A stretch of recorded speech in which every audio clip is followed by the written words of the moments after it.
سہیل مہر کی رپورٹ کے مطابق خبر شامل کی جا رہی ہے۔ گوجرانوالہ میں ڈی جی فوڈ اتھارٹی کی ہدایت پر فوڈ سیفٹی ٹیموں کا سمال اسٹیٹ اور کھیالی میں آپریشن۔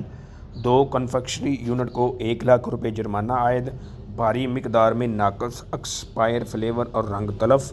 پروسیسنگ ایریا میں حشرات کی موجودگی، جالے اور زنگ آلود برتن موجود پائے گئے۔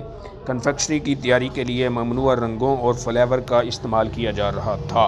انتہائی لازم ریکارڈ، واٹر ٹیسٹنگ رپورٹ اور ملازمین کے میڈیکل موجود نہ تھے۔ قوانین کی خلاف ورزی پر اشیاء کی پیکنگ کی جا رہی تھی۔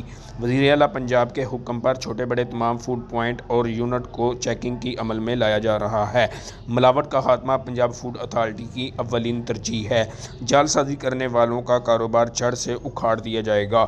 شہری اپنے ارد گرد ملاوٹ کرنے والوں کی اطلاع پنجاب فوڈ اتھارٹی کو دیں۔ ترجمان Punjab food authority. Cameraman Ali Butt کے ساتھ سہیل مہر، نیوز 4 گوجرانوالہ۔